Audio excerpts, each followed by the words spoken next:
Hello dear students, welcome back to another video lesson. Today we will work about worksheet number 5 and the page that we are going to study as start point is about 36. So our topic today is how to paint new background in Scratch programming. We will study about how to use the rectangulars, how to use the lines, and how to paint this in Scratch programming. So the next chapter is about the chapter 3.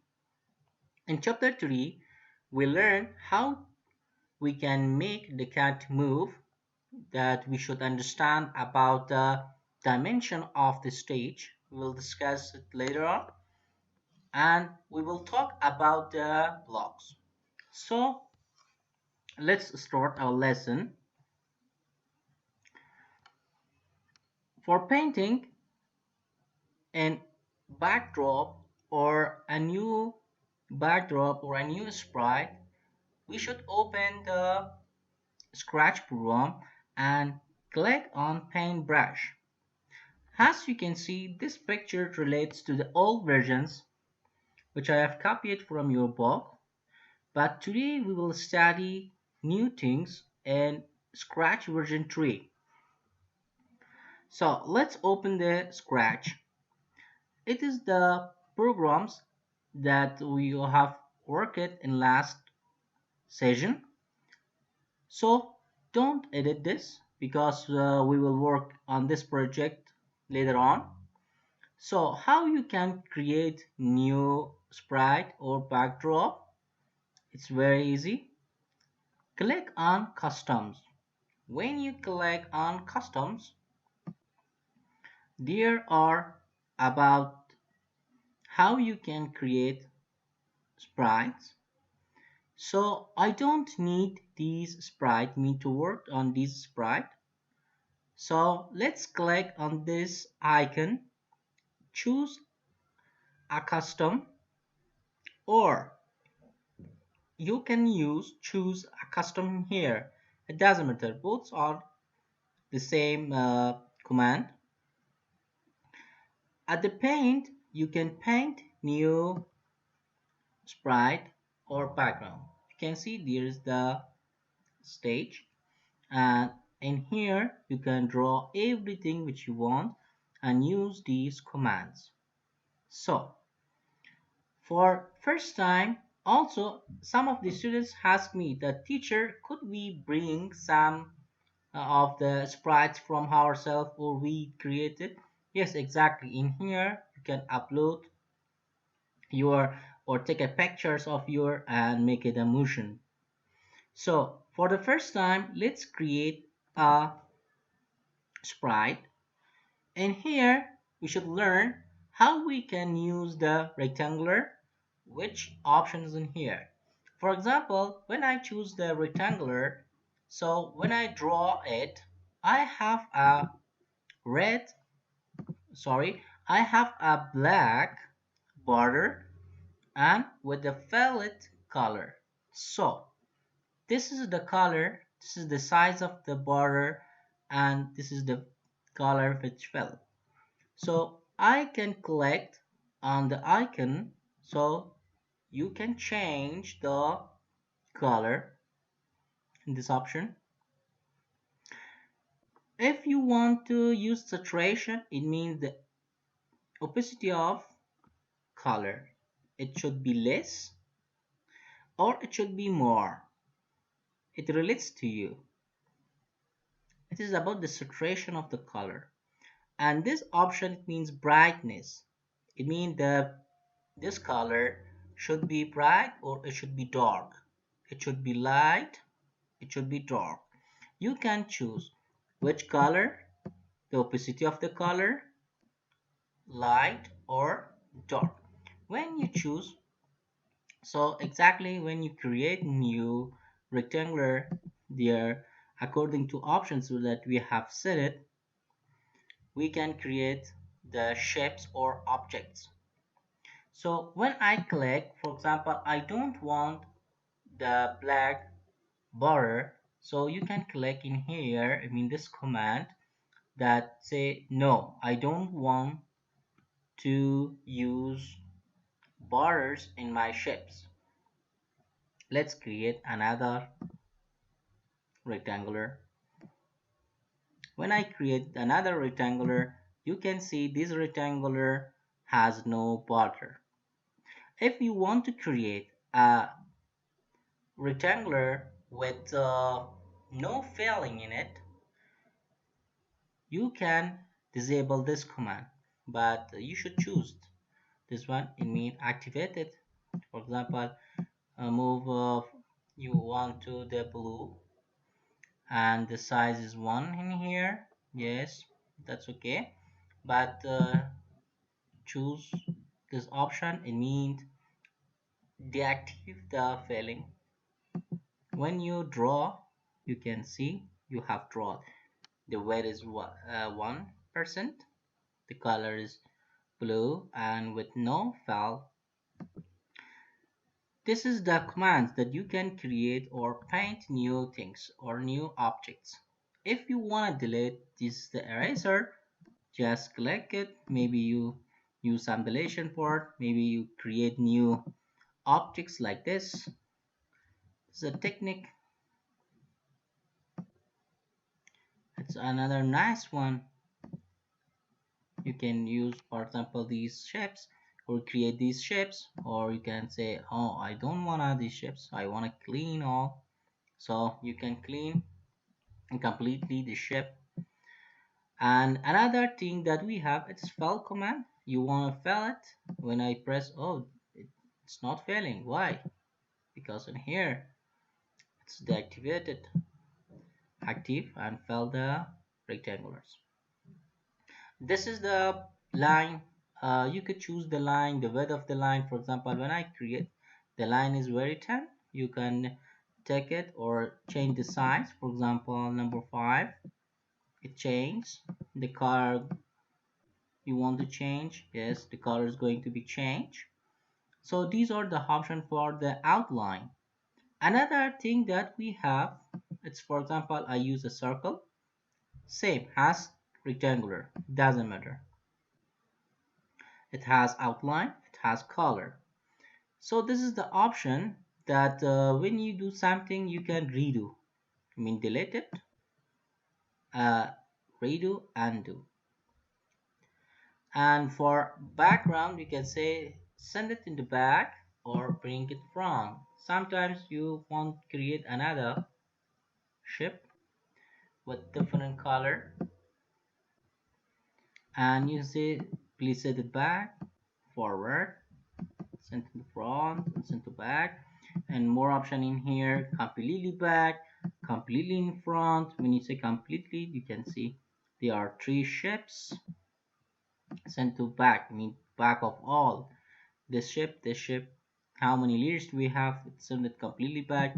It bring it completely in front, and also Control Z. You can select both of them. Let me select by selection tool. This is the tool which I can select. Also, when I press shift, I can select the both of them, and same time you can change the directions, or maybe also you press shift and select these 3 shapes. You can change, or maybe you have a copy of these shapes. Just click on copy and then click on paste. You have another copies and paste. Maybe you delete it, or you change the directions horizontally, vertically. We will change that everything. So you can also delete the shapes. And in here, this is a very good tool. Reshape tool. And reshape tool, when you select this bar, you can reshape it. For example, like this. Select this one, like this. And also if you want to create another point, and when you create another point, it has some other tools that you can decrease or increase the sizes, and also use the points that we have in here, every change which you want, you can bring in your ships. It's a very good lesson. So uh, today you learn much thing about how you can create or paint new ships, as I told you in previous session that I'm going to work all of this, and today you learn much um, things from this lesson. This is the painting. Let's find the size. In here it's the size. For example, I want to change the size. Yes, it's big. I don't know the exact for example, maybe it's 1000. How much? Wow, it's very big. For example, 100, I think it's the last size. From 1 up to 1000, 100, sorry. So these are the commands that we can create the shapes. We can also, you can use the shapes that you have. Just click it. When it opens, this is the ship, this is the human body. You can also use it for yourself and maybe bring something, but it is, be careful, it is it's converted to a vector. It mean it's not like a sprite. It converts to a vector mask, and vector mask you can use the brush, you can paint it in somewhere background, or you can use the rectangular with different colors, change the colors, copy paste it, change the outline. It's another versions that we say converted to the vector, then it comes to it. When say converted to bitmap, because this picture was a bitmap, I mean maybe all of us studied about the painting program from Windows. When we say converted to bitmap, it becomes bitmap, I mean like this. When we go to the vector, vector is another form of the designing form, I mean that we use in our Scratch programming.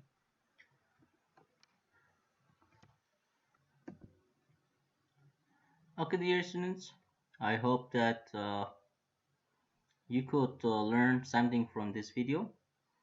So let's continue our lesson. You have learned how to use the rectangle tool, you have learned how to use the line tool, you have learned how to paint the paint bucket. Also, you have learned lots of things. Yeah, and the text, I think the text is very easy. Just click on it, some parts, and write, for example, girl. This is the text that you can use it. Another, I mean, chapter 3 from your book, Make the Cat to Move. I think we done it, but let's talk a little bit. As you can see that you can think of the code blocks that you combine into a script as a series of instructions. You can, in here we have studied that we can use the code blocks as a series of instructions. I mean, we have worked in last sessions, and in these code blocks you can instruct, it means you can tell your sprite what to do, as well as where to do what. So for knowing and the exact point of this stage, you should learn about the dimensions. We have two dimensions, not three dimensions in Scratch programming. In two dimensions stage, so one is about the vertical axis and another is about the horizontal axis. We start from 0, it means x 0 and y also 0. When we assign it from 0 up to upper section, it is plus, I mean positive 180, and from 0 to vertical to down it is minus 180, and from 0 to the right it is 240. Because of this, when I have worked the project, I use, for example, change by 10, change by minus 10, change x by 10, change x by minus 10. I mean, it should be in my stage. Also, today we will work it in project or in another video lesson, that how we use these percentage carefully, because if we use a number more than 180, I mean it's out of our stage and there is no show of the objects that we are working. Every time then you want to use the objects in your stage, you should be careful. From up and from down, it shouldn't be more than 180, and from left and right it shouldn't be more than 240. You should be very careful. So this is about the dimensions. Another thing that we have in Scratch programmings, also you have learned that every time I told you that when we use codings, we bring a block. I mean this block. What's block mean? Sometimes called triggers. Triggers mean, I mean start. Triggers mean generator. Triggers mean activator. So these blocks activate the script and started running. Because of this, when I use the block codes, I bring a start trigger. A trigger starts all the instructions which I have bring it in here, or all the blocks. Start blocks. These blocks are the main instruction in a script. They are the main instructions in a script. They have a notch at the top and a bump at the bottom. What does it mean, notch? It means, let's talk in direct fotoğraftaki. This is called a notch. And bump, this is called a bump or baromadaki. So this is about the stop blocks. They are very important instructions that always we use. For example, these blues and motions, these are called the stop blocks that we use very much in our programming. Another thing that we have in here, also it's very important for us to learn, that we use when most of our projects, is about the Boolean blocks. What mean Boolean? Found in several categories in the block palette. These blocks contain conditions. These blocks contain conditions that are evaluated and then reported as either true or false. In programming, conditions are used when a decision needs to be made. The result of the condition, whether it's true or false, determines the action to be taken. I mean, every time when we write a program, when there is a true action, it should do what? When there is the action on the false, it should do what? According to true and false conditions, we determine the action to be taken. It's very important. And this block, you can see I have written in your worksheet that you have worked in last session. Also I have in here, and if I continue this project, I think this video length becomes too lengthy and boring, so I stop the video in here, and in next video inshallah we will work about the continuation of our project. I mean, we will work and use other blocks that we complete our project. For right now, thank you for your watching. Please work it, and don't forget, you should write these codes and your Scratch program up to here.